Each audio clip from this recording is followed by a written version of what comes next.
వి gold trusted gold buyers తాకట్టులో ఉన్న బంగారాన్ని విడిపించి ఈ రోజు ఉన్న మార్కెట్ ధరకే కొనబడును. మరిన్ని వివరాలకు సంప్రదించండి 7710 11వ అంతర్జాతీయ యోగా దినోత్సవంలో ఘనంగా జరిగింది. ఇదే క్రమంలో యోగాసనాలు అన్ని పూర్తయిన తర్వాత అందరూ ఎవరి స్థానాలకు వాళ్ళు చేరుకుంటున్న పరిస్థితి కనిపిస్తుంది. ఇదే క్రమంలో ఉన్న మనతో పాటు జనసేన ఎమ్మెల్యే సొంతరూపు విజయ్ కుమార్ గారు ఉన్నారు. ఆయనతో మాట్లాడి మరిన్ని తెలుసుకునే ప్రయత్నం చేద్దాం. సార్ చెప్పండి సార్, ఎలా అనిపిస్తుంది, ఏంటి ఈరోజు చేశారు కదా, ఇంత ఘనంగా సుమారుగా నెల రోజుల నుంచి కూడా రాష్ట్ర వ్యాప్తంగా ఏర్పాటు చేస్తున్న పరిస్థితి కనిపించింది. ఇంత ఘనంగా జరిగింది, ఎలా ఈ సక్సెస్ని ఎలా చూడాలి? ఇది ప్రపంచ శాంతి కోసం సనాతన ధర్మం మనకు అందించిన, భారతదేశానికి అందించిన అద్భుతమైన ఒక యోగా. అది జీవనంలో ఒక భాగస్వామ్యంగా ఉంటుంది. దీన్ని ప్రపంచ శాంతి కోసం, ప్రపంచ ఆరోగ్యం కోసం మరి మోడీ గారు తలపెట్టిన ఈ కార్యక్రమం 11వ సంవత్సరం చేరింది. దీన్ని ఈరోజు మరి చంద్రబాబు నాయుడు గారి ద్వారా మరి ఈరోజు ఇంత పెద్ద ఎత్తున, అంటే మీరు చూసారు నెల రోజుల నుంచి ఇదే కార్యక్రమం కోట్లాది మంది ప్రతిరోజు కూడా ఆచరించడం జరుగుతూ ఉంది. దీనికి మొత్తం ఆంధ్రప్రదేశ్ అంతా కూడా ఆచరించడం జరిగింది.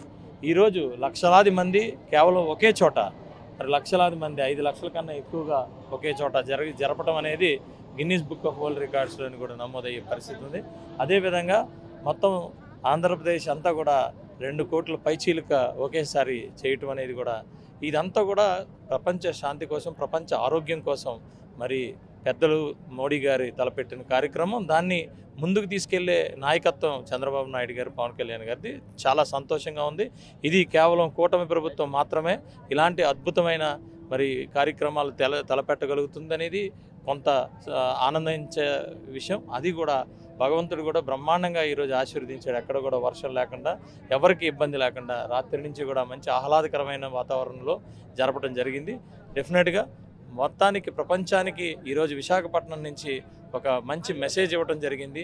ఆరోగ్య భారతదేశం కోసం, ఆరోగ్య ప్రపంచం కోసం ఈరోజు తలపెట్టిన ఈ పెద్దలందరూ కూడా తలపెట్టిన కార్యక్రమం అందరికీ ఆరోగ్యవంతంగా ఉంటుందని కోరుకుంటూ జై హింద్. అంటే ప్రపంచం అంతా కూడా ఈరోజు మనం విశాఖ జిల్లా వైపు అయితే చూస్తున్న పరిస్థితి కనిపించింది. బీచ్ రోడ్లో చూసుకుంటే అంతా కూడా ఒక పచ్చ చివాచితో మొత్తం మెరిసిపోయినటువంటి పరిస్థితి కనిపించింది. ఒకేసారి 5 లక్షల మంది అయితే మాత్రం ఒకేసారి ఒకే ప్రాంతంలో చేయడం పట్ల దీన్ని ఎలా చూడాలి? అదే అంటున్నానండి, ఇది ప్రపంచానికి ఒక మెసేజ్ ఇవ్వాలని తలపెట్టారు మోడీ గారు. అది కూడా అడ్మినిస్ట్రేషన్ అంటే చంద్రబాబు నాయుడు గారు, చంద్రబాబు నాయుడు అంటే అడ్మినిస్ట్రేషను.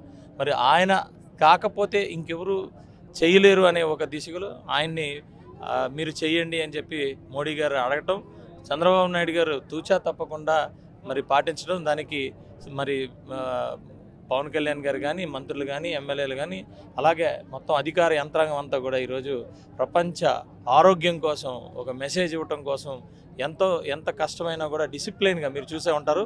విశాఖపట్నానికి ఇంతకుముందు కూడా రికార్డు ఉంది. హుదూద్లో మరి ఆ రోజు మనకి ఇక్కడ మీరు చూసే ఉంటారు. ఆ రోజు హుదూద్ టైంలో దీపావళి వచ్చింది. దీపావళి రోజు మరి చంద్రబాబు నాయుడు గారు ఒక పిలుపునిచ్చారు, మరి ఎవరు కూడా క్రాకర్స్ కాల్చొద్దని. చిన్నపిల్లలకి క్రాకర్స్ అంటే ఎంతో ఇష్టం. అయినా కూడా చంద్రబాబు నాయుడు గారిని, ఆయన మాటని తూచా తప్పకుండా ఒక్క అగ్గిపుల్ల కూడా గీయకుండా మొత్తం అంతా కూడా విశాఖపట్నం అంతా కూడా డిసిప్లిన్గా ఉంది. అదే డిసిప్లిన్ ఉంటుందనే నమ్మకం, ఆయన పెట్టుకున్న నమ్మకాన్ని మళ్ళీ విశాఖపట్నం మళ్ళీ నిరూపించింది. ఈరోజు ఎక్కడ చూసినా కూడా బ్రహ్మాండమైన డిసిప్లిన్తో ఈరోజు ఈ కార్యక్రమాన్ని సక్సెస్ చేసి ప్రపంచానికి మరి దీన్ని ఒక గిఫ్ట్గా అందించి ఒక మెసేజ్ ఇవ్వడం జరిగింది. దీనికి ఒక విశాఖ వాసిగా, ఆంధ్రప్రదేశ్ వాసిగా, భారతదేశ పౌరుడిగా నేను చాలా గర్విస్తున్నాను.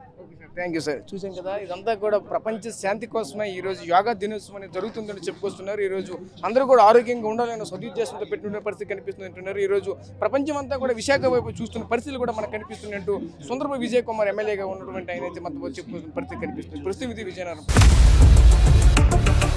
ఇండియా పాకిస్తాన్ తాజా అప్డేట్స్ కోసం డౌన్లోడ్ చేసుకోండి RTV లైవ్ యాప్.